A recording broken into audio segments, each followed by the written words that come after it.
Hello everyone, আসসালামু আলাইকুম। আমি আজকে দেখাবো সামুদ্রিক বড় মাছ। এই মাছটা আমি নামটা ভুলে গেছি, আপনাদের সরি বলতে পারলাম না। এখন আমি এটা রান্না করতেছি রাতের বেলা, তো মানে আলুর ফোকাস একটু কম হয়েছে, এটা আপনারা কিছু মনে করিয়েন না। এই যে আলহামদুলিল্লাহ এভরিওয়ান, আসসালামু আলাইকুম। আমি এখন চুলায় একটা কড়াই বসেছি। কড়াই যখন গরম হয়ে আসছে দিয়ে দিলাম তেল পরিমাণ মতো। তেল যখন গরম হয়ে আসছে দিলাম পেঁয়াজ কুচি, মরিচ ফাড়ি, এগুলো একটু ভেজে নিয়েছি। বেশি ভাজবো না, ব্রাউন করে ভাজা হয়ে আসছে তখন দিয়ে দিবা আদা রসুনের পেঁয়াজের পেস্ট। এগুলো ভেজে নিয়েছি। ভেজে নেওয়ার পর আমি বাকি মশলাগুলো অ্যাড করব।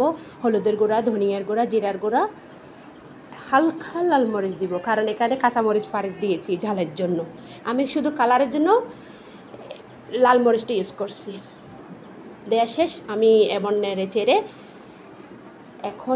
চেড়ে একটু ভেজে নিব। ভাজা হয়ে আসলে আমি পানি অ্যাড করব যাতে মশলাটা পুড়ে না যায়।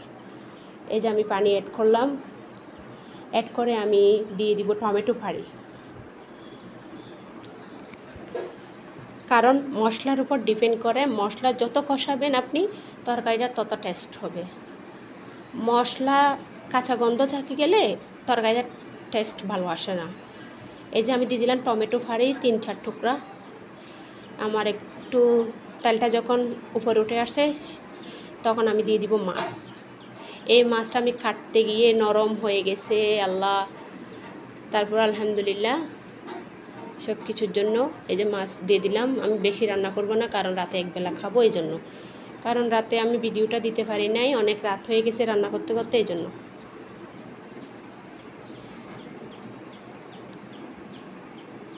এই যে আমার এক পাশ হয়ে গেছে, আমি উল্টে পাল্টে দেব।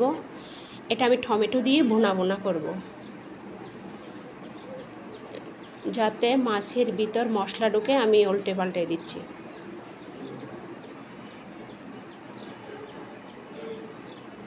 এই যে এখন আমি ঢাকনা দিয়ে দিব ভালো করে কষানোর জন্য। ঢাকনা দিয়ে আমি 5 মিনিট অপেক্ষা করব। 5 মিনিট পর ফিরে আসব। এই যে আমি ফিরে আসলাম।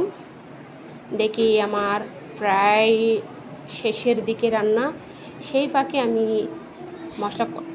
মাছগুলো কষানো শেষ।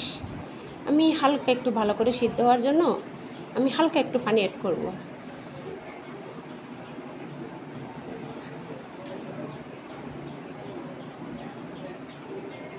এই যে আমি হালকা পানি অ্যাড করলাম, প্রায় 1 কাপের মতো।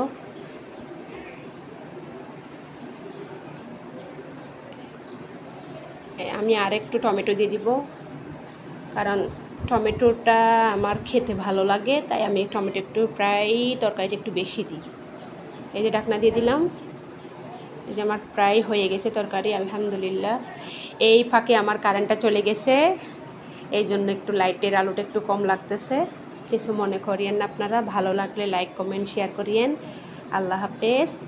এই যে আসসালামু আলাইকুম। আমার কারেন্ট চলে